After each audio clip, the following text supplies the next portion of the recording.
আসসালামু আলাইকুম, সবাইকে আমন্ত্রণ জানাচ্ছি। আমি সাবিকুন নাহার, প্রভাষক, ব্যবস্থাপনা বিভাগ, আগ্রাবাদ মহিলা কলেজ। একাদশ শ্রেণীর নতুন শিক্ষার্থীরা সবাইকে শুভেচ্ছা জানাচ্ছি আজকের অনলাইন ক্লাসে। আজকে তোমাদের বিষয় হচ্ছে ব্যবসা সংগঠন ও ব্যবস্থাপনা প্রথম পত্র নিয়ে। ইতিপূর্বে তোমরা তোমাদের বিষয়গুলো সম্পর্কে জেনে গেছো। ব্যবসা সংগঠন ও ব্যবস্থাপনার প্রথম পত্র হচ্ছে ব্যবসা সংগঠন, এবং যেটা তোমরা প্রথম বর্ষে করতে যাচ্ছ, যেটি প্রথম পত্র এবং যেটার বিষয় কোড হচ্ছে 277। তোমাদের সুবিধার জন্য আমরা এখানে লিখে রেখেছি, কারণ এই প্রত্যেকটা পত্রের আলাদা একটি বিষয় কোড আছে এবং এটা তোমাদেরকে অবশ্যই জেনে রাখতে হবে।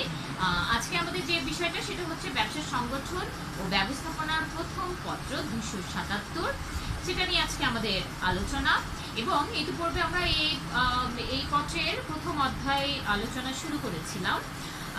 সেখানে আমরা ব্যবসা সম্পর্কে জেনেছি, ব্যবসার বৈশিষ্ট্য সম্পর্কে জেনেছি। আজকে আমাদের এটি দ্বিতীয় ক্লাস। আশা করব তোমরা প্রথম ক্লাসটি দেখেছ, এবং এটাও আশা করছি যে সবাই ইতিপূর্বেই এরই মধ্যে সবাই বই কিনে ফেলেছো। তোমাদের পছন্দ মতো বইটা তোমরা সংগ্রহ করেছো অথবা কিনে ফেলেছো, কারণ বইটা তোমাদের কাছে রাখাটা অত্যন্ত জরুরি। আমাদের লেকচারগুলো অথবা ক্লাসগুলো তোমাদের মনোযোগ দিয়ে শোনা দরকার, এবং তার পাশাপাশি বইটা যদি একটু পড়ে ফেলো সেটা তোমাদের কাছে অনেক বেশি ক্লিয়ার হয়ে যাবে। তাহলে শিক্ষার্থীরা, চলো আমরা আমাদের মূল আলোচনায় চলে যাই। আজকে আমরা যে বিষয়টা নিয়ে আলোচনা করব সেটা হচ্ছে ব্যবসার সাথে শিল্প ও বাণিজ্যের সম্পর্কটা কি, সেটা আমরা জানার চেষ্টা করব। প্রথম ক্লাসে আমরা ব্যবসা সম্পর্কে জেনেছি। দ্বিতীয় ক্লাস আমরা এই ক্লাসে যেহেতু জানবো যে ব্যবসার সাথে শিল্প এবং বাণিজ্যের সম্পর্ক।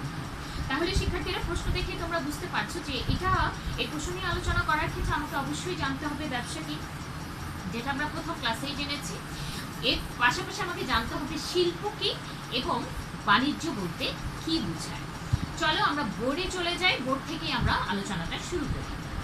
তোমরা একটি জিনিস খেয়াল করবে, আমরা একটা সমীকরণ উপস্থাপন করেছি। চলো আমরা সমীকরণের মাধ্যমে জানার চেষ্টা করি ব্যবসাটা আসলে কি, তাহলে আমাদের জন্য প্রশ্নটা নিয়ে আলোচনা করতে সুবিধা হবে। একটা সমীকরণে ব্যবসাকে যদি সমীকরণের মাধ্যমে উপস্থাপন করা হয় তাহলে কিন্তু পাওয়া যায় 20 সমান summation I plus summation T plus summation এটি। এটা তোমরা বলতে পাবে। তাহলে এই জিনিসটার মধ্যে কোনটা দিয়ে কি বোঝানো হচ্ছে আমরা এখানে দেখিয়েছি। চলো আমরা দেখি। এখানে বি সমান বিজনেস, বি ফর বিজনেস, যেটাকে আমরা বলছি ব্যবসা। তাহলে এই ব্যবসা হতে গেলে অবশ্যই এগুলোর সমন্বয়টা লাগবে বা সমষ্টিকে বোঝাচ্ছি। তাহলে সামেশন আই, এই সামেশন শব্দটা দিয়ে আমরা বোঝাচ্ছি সমষ্টি। তোমরা এখানে দেখতে পাচ্ছ, আমরা জানি সবাই এই সামেশন মানে হচ্ছে সমষ্টি বা যোগফলকে বোঝাচ্ছে। আই ফর কি বোঝাচ্ছে? আই ফর ইন্ডাস্ট্রি বা শিল্প, টি ফর ট্রেড বা বন্টন, যেটাকে আমরা ক্রয় বিক্রয় বলছি, এবং এটি দিয়ে বোঝাচ্ছে অক্সিলিয়ারিজ টু ট্রেড বা বন্টনের সহায়ক কার্য। তাহলে এই সামেশন, প্রতিটার সাথে যখন সামেশনটা থাকছে তার মানে আমরা কি বুঝতে পারছি যে শিল্পের সমষ্টি, বন্টনের সমষ্টি এবং বন্টনের সহায়ক কার্যবলীগুলোর সমষ্টি, এই তিনটা যখন একত্রিত হয় তখনই সেটাকে ব্যবসা হিসেবে গণ্য করা যায়। তাহলে আমরা কিন্তু এর মধ্যে বিলি হতে গেলে কিংবা ব্যবসা হতে গেলে এখানে যদি আমি শিল্পকে বাদ দিই তাহলে কিন্তু এই দুটো কখনোই সম্ভব না, কারণ শিল্প মানে হচ্ছে নতুন কিছু সৃষ্টি করা। তাহলে আমি যদি কোনো কিছু নতুনভাবে সৃষ্টি না করি সেটা আমি বন্টন কীভাবে করব? আবার আমি যদি এই নতুন কিছু সৃষ্টি করেছি কিন্তু সেটাকে বন্টন করছি না, আমি যদি টিটাকে বাদ দিই, সামেশন টি যেটাকে আমরা বন্টন করছি, আমি শুধুমাত্র উৎপাদন করেছি কিংবা সৃষ্টি করেছি কিন্তু কারোর সাথে সেটা বন্টন করছি না, তাহলে আমি যদি বন্টনই না করি সেক্ষেত্রে তো আমার মুনাফাটা আসবে না। তাহলে আমাকে অবশ্যই যা কিছু আমি উৎপাদন করেছি সেটা আমাকে বন্টন করতে হবে, এবং এই বন্টনের ক্ষেত্রে যে সহায়ক কার্যবলীগুলো, যে প্রতিবন্ধকতাগুলো আছে সেগুলো আমার এই সহায়ক কার্যবলীগুলোর সমন্বয়ে কিন্তু সমাধান করা সম্ভব হবে। তাহলে আমরা একটা জিনিস দেখতে পাচ্ছি, এই সমীকরণের মাধ্যমে ব্যবসা হতে গেলে সেখানে শিল্পের সমষ্টি হতে হবে, সেখানে বন্টন এবং বন্টনের সহায়ক কার্যবলীগুলোর সমষ্টি হতে হবে, তাহলেই সেটা ব্যবসা হবে। কারণ আমরা জানি ব্যবসায়ের মূল উদ্দেশ্য হচ্ছে মুনাফা অর্জন করা। চলো তাহলে শিক্ষার্থীরা এবার আমরা মূল ডেফিনিশনে চলে যাই। আমরা গত ক্লাসেও এই সংজ্ঞাটা আলোচনা করেছিলাম যে ব্যবসা বলতে আমরা কি বুঝি। আমরা চলো একটু দেখে নিই যে মুনাফা অর্জনের উদ্দেশ্যে পণ্য ও সেবা সামগ্রী উৎপাদন, বণ্টন ও বণ্টনের সহায়ক যাবতীয় বৈধ অর্থনীতি কাজের সমষ্টিকে ব্যবসা বলে। তাহলে আমরা প্রথম ক্লাসে জেনেছি যে কোনো কাজে ব্যস্ত থাকার মধ্যে কাজটার একটি উদ্দেশ্য অবশ্যই থাকতে হবে, যেটাকে বলা হচ্ছে মুনাফা অর্জনের একটি উদ্দেশ্য, এবং তার সাথে সেই কাজটি অবশ্যই বৈধ এবং অর্থনৈতিক হতে হবে। এটা আমরা গত ক্লাসে পড়েছি। তোমরা একটু খেয়াল করলে দেখবে যে আমি দুটো জায়গায় রেড মার্কিং করেছি। কেন? মুনাফা অর্জনের উদ্দেশ্যে আমরা প্রথম যে শব্দটা পাচ্ছি এটা আমরা অবশ্যই জানি যে ব্যবসা হতে গেলে সেখানে মুনাফা অর্জনের একটি উদ্দেশ্য থাকতে হবে। পণ্য ও সেবা সামগ্রী, অবশ্যই আমি যে কাজে ব্যস্ত থাকছি কিংবা যে পণ্যটা নিয়ে মুনাফা অর্জনের উদ্দেশ্যে যে পণ্যটা নিয়ে কাজ করছি সেটা অবশ্যই কোনো পণ্য বা সেবা সামগ্রী হতে হবে। তাহলে পণ্য ও সেবা সামগ্রীর উপস্থিতি আমার লাগবে। এর পরবর্তীতে আমরা দেখছি সেই পণ্য বা সেবা সামগ্রী আমি কি করতে হবে? উৎপাদন করতে হবে। উৎপাদন কি? উৎপাদন মানে হচ্ছে নতুন কিছু তৈরি করা।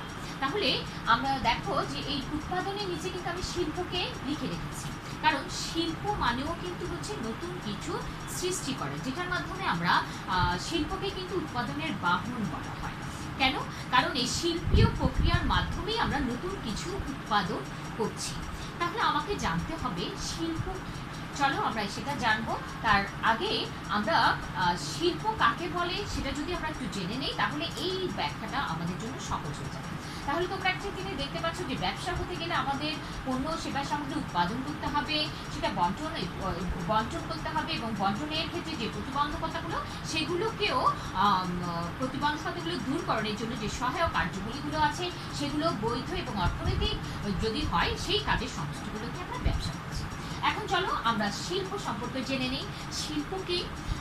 প্রকৃতি প্রদত্ত সম্পদের রূপ পরিবর্তনের মাধ্যমে মানুষের ব্যবহার উপযোগী পণ্যে পরিণত করার প্রক্রিয়াকে বলা হয় শিল্প। আমরা প্রকৃতিতে যা কিছু আছে যে কোনো একটা পণ্যকে নিয়ে কিন্তু আমি ব্যবসা চাইলে করতে পারি। আমাদের একটি ধারণা আছে যে যে কোনো একটা কাজ যখন আমি কম দামে কিনে বেশি দামে বিক্রয় করব সেটাই ব্যবসা। আসলে কি তাই? সকল ক্ষেত্রে কি আমি কম দামে কিনে বেশি দামে বিক্রি করা থেকেই কিন্তু ব্যবসার কাজটা শুরু হয় না। আমি যদি আরো পেছনে যাই তাহলে আমাকে উৎপাদনের দিকে যেতে হবে। কেউ না কেউ কোনো না কোনোভাবে উৎপাদনের কাজটা করে দিচ্ছে দেখে আমি সেই পণ্যটাই কম দামে কিনে বেশি দামে বিক্রি করতে পারছি। তাহলে আমি যদি পেছনের দিকে যাচ্ছি, আমি উৎপাদন করছি। কি উৎপাদন করছি? কিভাবে করছি? অবশ্যই ওই উৎপাদনের জন্য আমার কিছু কাঁচামাল লাগবে। সেই কাঁচামাল আমি কোথায় পাচ্ছি? অবশ্যই আমি প্রকৃতিতে পাচ্ছি। তাহলে প্রকৃতিতে যা কিছু আছে যে কোনো পণ্য যখনই সেটাকে আমি কাঁচামাল হিসেবে ব্যবহার করছি এবং উৎপাদন করছি। কিভাবে উৎপাদন করছি? শিল্পীয় প্রক্রিয়া। আমি যদি একটা উদাহরণ হিসেবে তোমাদেরকে বলি যে প্রকৃতিতে কাঠ আছে, সেই গাছ আছে, সেই গাছ থেকে যখন আমরা বিভিন্ন ফার্নিচার তৈরি করছি, এই উৎপাদন করছি, ফার্নিচারগুলো উৎপাদন করছি, তাহলে কখন সেটা উৎপাদন করতে পারছি? কিংবা এই গাছই কি আমাকে সরাসরি আমার এই প্রয়োজনটা মেটাতে পারছে? না, আমি এই গাছটাকে প্রকৃতি থেকে সংগ্রহ করছি এবং এটিকে এমন একটা শিল্পীয় প্রক্রিয়ার মাধ্যমে এটাকে এমন একটা রূপ পরিবর্তন করছি যেটার মাধ্যমে কখনো এটি বিছানা হচ্ছে, কখনো চেয়ার হিসেবে আমার প্রয়োজন পূরণ করছে, কখনো বিছানা হিসেবে আমার শোয়ার জন্য প্রয়োজন পূরণ করছে, কখনো আলমারি হিসেবে আমার প্রয়োজন পূরণ করছে, কখনো টেবিল হিসেবে আমার প্রয়োজন পূরণ করছে। তাহলে এটা কিন্তু প্রথমেই ছিল প্রকৃতিতে গাছ হিসেবে, সেখানে কিন্তু টেবিল ছিল না, চেয়ার ছিল না। সেই গাছটাকে বিভিন্ন রূপ পরিবর্তনের মাধ্যমে এবং একটি অবশ্যই প্রক্রিয়ার মাধ্যমে এটিকে পরিবর্তন করা হয়েছে। কখনো এটি বিছানা, কখনো এটি টেবিল, কখনো এটি চেয়ার হয়েছে, তারপরেই সেটা আমার প্রয়োজনটা পূরণ করতে সক্ষম হচ্ছে। যার কারণে বলছি কেবলমাত্র উৎপাদন করাটা না, অবশ্যই এই উৎপাদনটা হচ্ছে শিল্পীয় প্রক্রিয়ার মাধ্যমে, যে কারণে এই শিল্পকে বলা হয় উৎপাদনের বাহন। মানে এই শিল্পের মাধ্যমে কোনো একটা পণ্য উৎপাদিত হচ্ছে যেখানে একটি প্রক্রিয়া আছে, এবং এই শিল্পটা কিভাবে আসছে? প্রকৃতি প্রদত্ত সম্পদটাকে একটি রূপ পরিবর্তন করে যখন মানুষের ব্যবহার উপযোগী পণ্যে পরিণত করা হয় সেটাকেই বলা হয় শিল্প। তাহলে আমরা আমাদের জন্য এটা ক্লিয়ার করলে, এই জন্য আমি উৎপাদনের নিচে লিখে রেখেছি শিল্প। শিল্প মানেও কিন্তু নতুন কিছু সৃষ্টি করা, উৎপাদন মানেও কিন্তু নতুন কিছু তৈরি করা, তবে উৎপাদনটা হচ্ছে শিল্পীয় প্রক্রিয়ার মাধ্যমে। নতুন কিছু সৃষ্টি হচ্ছে।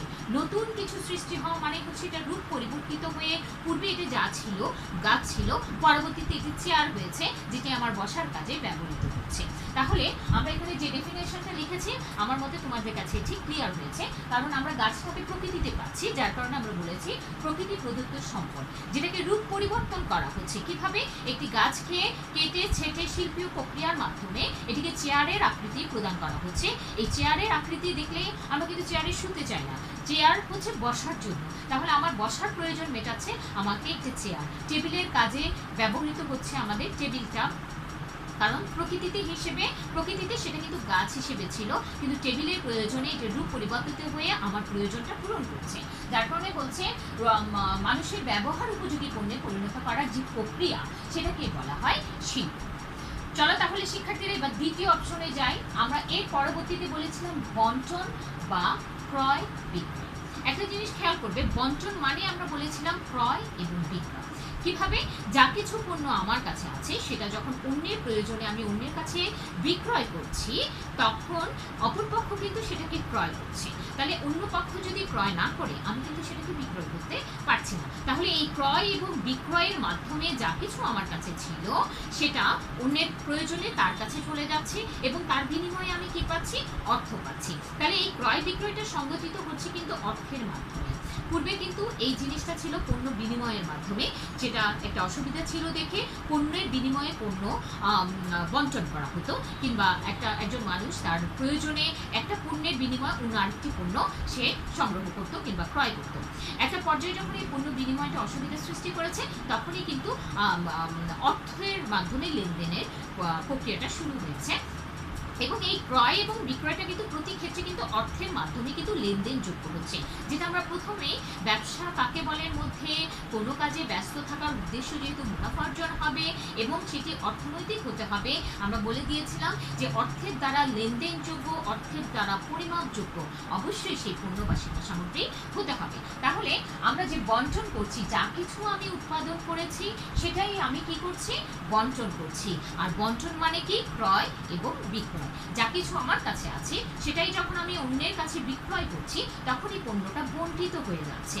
ছিল আমার কাছে, এখন বিক্রয়ের মাধ্যমে তার কাছে চলে যাচ্ছে। তাহলে যার কাছে যাচ্ছে সে কিন্তু কি করছে? ক্রয় করছে, এবং আমি কি করছি? বিক্রয় করছি। যার কারণে বন্টনকে সংক্ষেপে বলা হয় ক্রয় এবং বিক্রয়। এর পরবর্তীতে আমরা লিখেছি বন্টন ও বন্টনের সহায়ক কার্যক্রম।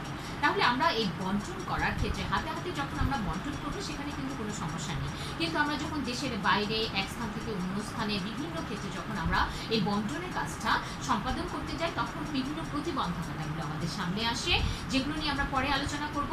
সেই প্রতিবন্ধকতাগুলো দূর করেই কিন্তু আমরা একখানের পণ্য, এক জায়গায় পণ্য অন্য জায়গা পর্যন্ত পৌঁছাচ্ছি। কিভাবে?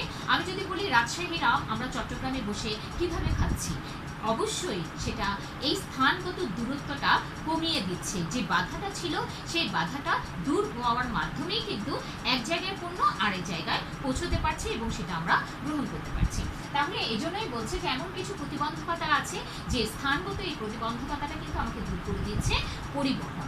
যার কারণেই বলছে, এবং বন্টন শুধুমাত্র বন্টন ক্রয় বিক্রয়ের মধ্যে সম্পাদিত নয়, এই বন্টনটা কিন্তু বিভিন্ন বিস্তৃত আছে, যেটা এক স্থান থেকে অন্য স্থানে হতে পারে, এক দেশ থেকে আরেক দেশে হতে পারে। তাহলে সেই ক্ষেত্রে যখন এক সময়ের পণ্য অন্য সময়েও হতে পারে, তাহলে বিভিন্ন ক্ষেত্রে আমরা বিভিন্ন ধরনের প্রতিবন্ধকতাগুলোর সম্মুখীন হই এবং এই প্রতিবন্ধকতাগুলো দূর করছে যেটা, সেটাকে আমরা বলছি সহায়ক কিছু কার্যকরী। যার কারণে বন্টন ও বন্টনের সহায়ক কার্যকরী বলা হচ্ছে। এখন আমরা আবার এই পেজে চলে আসি। সেখানে আমরা দেখেছি যে বাণিজ্য বলতে আমরা কি বুঝি। দেখো আমরা লিখেছি শিল্পে উৎপাদিত পণ্য, যা কিছু শিল্পের মাধ্যমে উৎপাদিত হচ্ছে, শিল্পে উৎপাদিত সেই পণ্যটা প্রকৃত ভোগকারীর নিকট পৌঁছানোর ক্ষেত্রে সৃষ্ট প্রতিবন্ধকতা দূরীকরণের মাধ্যমে গৃহীত যাবতীয় কাজের সমষ্টিকেই বাণিজ্য বলে। তাহলে আমরা এক কথায় যদি বলতে চাই যে বাণিজ্য হচ্ছে বন্টন ও বন্টনের সহায়ক যাবতীয় কার্যগুলিকে আমরা বাণিজ্য বলি, যেটা তোমাদের সুবিধার্থে আমরা সংক্ষেপে লিখে রেখেছি। আমার এই বন্টিত হচ্ছে কিভাবে? ক্রয় বিক্রয়ের মাধ্যমে। মাধ্যমে যখন মানুষের প্রয়োজনে বা ভোগকারী যখন তার প্রয়োজনে একটা পণ্য ক্রয় করছে আমার কাছ থেকে, আমি উৎপাদন করছি এবং আমার কাছ থেকে যখন সে ক্রয় করছে, সে কিভাবে ক্রয় করছে, যখন আমি সেটা বিক্রয় করছি, এখানে বণ্টিত হচ্ছে।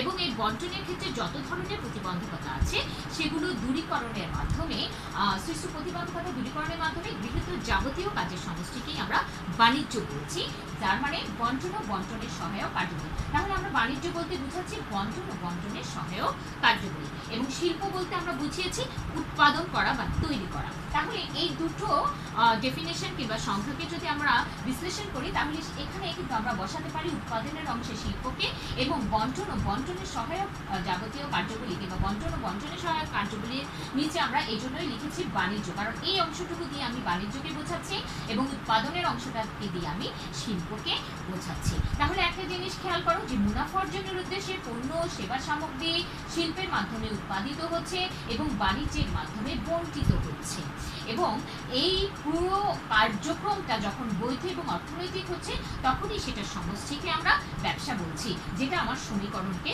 নির্দেশ করছে।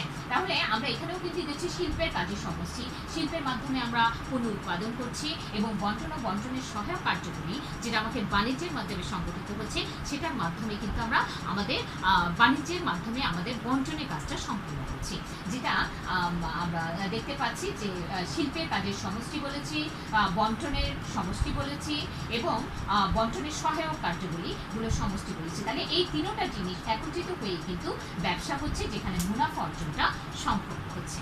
তাহলে শিক্ষার্থীরা, আমরা এই দুটো আলোচনার মাধ্যমে শিল্প কি এবং বাণিজ্য কি, এই দুটো ব্যাখ্যার মাধ্যমে আমরা অন্তত ব্যবসা কাকে বলে এবং ব্যবসায়ের কেন উদ্দেশ্য মুনাফা অর্জন হবে এবং সেখানে শিল্প এবং বাণিজ্যের উপস্থিতিতে একটি ব্যবসা সংগঠিত হতে হয়, সেটা আমরা এই সম্পর্কে জেনে গেছি। তাহলে আমাদের মূল প্রশ্নটা, আলোচনাটা কিন্তু ছিল ব্যবসার সাথে শিল্প বাণিজ্যের সম্পর্ক কীভাবে। যেহেতু আমি শিল্প সম্পর্কে জেনেছি, যেহেতু আমি বাণিজ্য সম্পর্কে জেনেছি, সেহেতু আমরা কিন্তু একটা জিনিস ক্লিয়ার বলতে পারি যে অবশ্যই ব্যবসার সাথে শিল্প এবং বাণিজ্যের একটি সম্পর্ক আছে। কারণ আমি যদি ব্যবসার হতে গেলে আমি যদি শিল্পকে বাদ দিই, সেক্ষেত্রে কিন্তু আমার ব্যবসা হবে না, কারণ আমাকে উৎপাদন ছাড়া কোনো কিছু আমি বন্টন করতে পারবো না। আবার যদি আমি বন্টনকে বাদ দিই, যে এই বন্টনের অংশ আমি রাখবো না, তাহলে আমি যা কিছু উৎপাদন করেছি সেটা যদি আমি বন্টনই না করি, সেখানে তো আমার মুনাফা অর্জিত হবে না। তাহলে আমি কোনোটাকেই কিন্তু বাদ দিতে পারবো না। উৎপাদন যেমন আমি বাদ দিতে পারবো না, বন্টনকেও আমি বাদ দিতে পারবো না। যার কারণে উৎপাদনের কাজটা কিন্তু হচ্ছে শিল্পের মাধ্যমে এবং বন্টনের কাজটা হচ্ছে বাণিজ্যের মাধ্যমে। যার কারণে আমরা বলছি ব্যবসার সাথে শিল্প এবং বাণিজ্যের সম্পর্ক অনেক গভীর, এবং শিল্প ও বাণিজ্যের একত্রিত হয়েই কিন্তু এই ব্যবসায় মুনাফা অর্জনটা সংঘটিত হচ্ছে। একটা জিনিস আমরা এই কারণে কিন্তু বলা হয় যে ব্যবসায়ের দুটি গুরুত্বপূর্ণ শাখার মধ্যে একটি শাখা হচ্ছে শিল্প এবং আরেকটি শাখা হচ্ছে বাণিজ্য। তোমাদের জন্য একটি চিত্র উপস্থাপন করা হয়েছে, তোমরা খেয়াল করবে যে একটি গাছ, সেখানে দুটো শাখা, যেমন প্রথম দুটি শাখা গেছে, তার মধ্যে একটি শাখাকে ইন্ডিকেট করা হয়েছে শিল্প এবং আরেকটি শাখাকে ইন্ডিকেট করা হয়েছে বাণিজ্য হিসেবে। তাহলে এই গাছটা আর দুটি গুরুত্বপূর্ণ শাখা হচ্ছে, একটি হচ্ছে শিল্প এবং আরেকটি হচ্ছে বাণিজ্য, কারণ এই দুটি শাখাকে একত্রিত করেই কিন্তু ব্যবসাটা হচ্ছে, যার মূল উদ্দেশ্য হচ্ছে মুনাফা অর্জন করা। শিক্ষার্থীরা, আমি আশা করব এই আলোচনা থেকে তোমাদের কাছে অনেক বেশি ক্লিয়ার হয়ে গেছে কিংবা পরিষ্কার হয়ে গেছে যে ব্যবসার সাথে শিল্প এবং বাণিজ্যের সম্পর্কটা কি এবং কিভাবে তারা সংযুক্ত।